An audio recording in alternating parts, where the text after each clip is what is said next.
Planning your exit strategy for your business is a very personal and confidential issue. It's not something you can talk to just anybody about. In this video, I will share our family's personal story. If you would like to talk about your personal story, schedule a free confidential strategy session with me, and we'll talk about your unique store and all of your options. When you think about future-proofing your business, probably the last thing that comes to your mind is your exit strategy. But I am here to tell you that it is never too early to start planning your exit strategy. The time to start planning is now. You can always amend it over time. Let me share our story.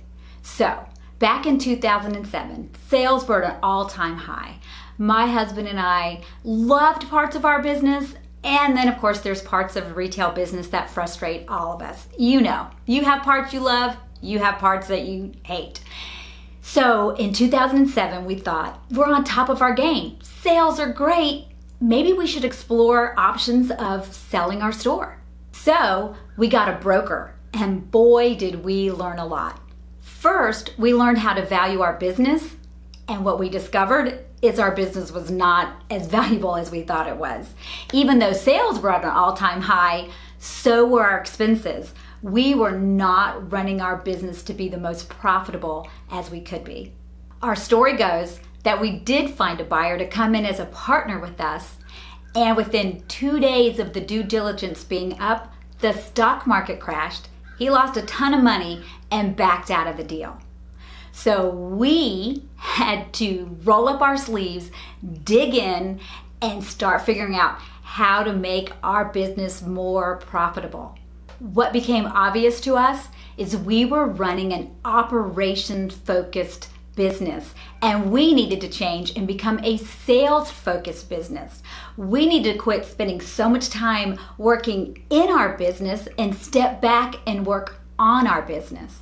First, we had to come up with our vision.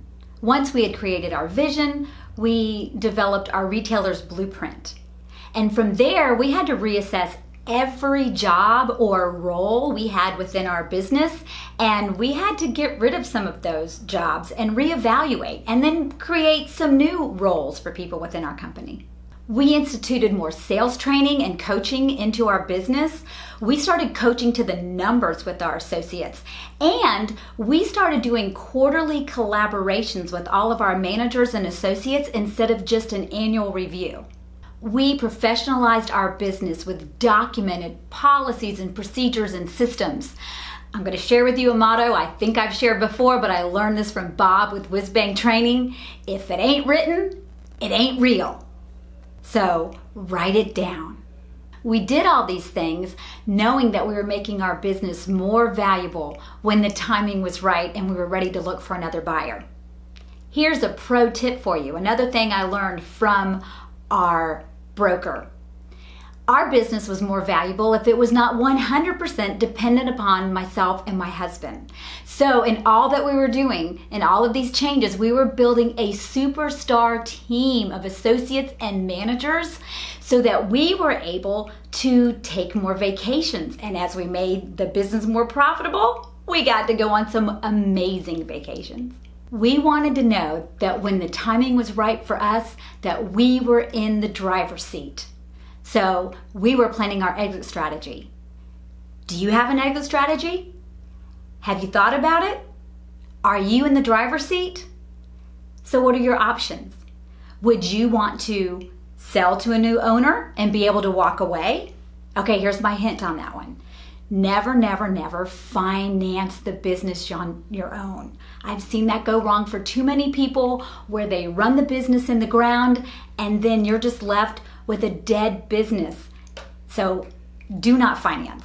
You can bring on a partner like we were looking at doing. Or you might want to sell or pass down to the next generation. What's your exit strategy? Another option is to have a going out of business event, which brings me back to our story. 2008 and 2009 were big transition years for us. I mean, as many of you remember, our sales were down. Those were hard years for retail. But I'm very proud to say with all the hard work we put in, we did not lose money in those years.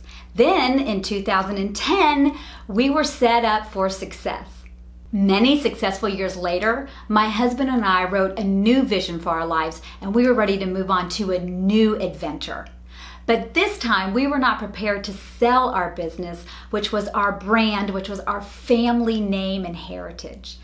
There was not a fifth generation that wanted to come into the business. We could not bear to possibly see somebody tarnish our family name or brand. And after hiring a company to help us close a smaller store a couple of years earlier, we knew that we could make as much, if not more money, going out of business on our own terms. I believe the experience of working on our exit strategy back in 2007 and almost selling our business saved our business and made us more profitable and sealed our success for the next 11 years. Planning your future exit strategy now will help you make smarter business decisions today. You can always amend this plan over time, but you should always have an exit strategy in mind. Download your free questionnaire to start your exit strategy planning. Then let's discuss your unique story and family and store. Schedule a free, confidential 20-minute strategy session with me to future-proof your business. Give us a thumbs up if you like this video, and be sure to subscribe to this channel so you don't miss any of our retail tips and ideas. Happy retailing!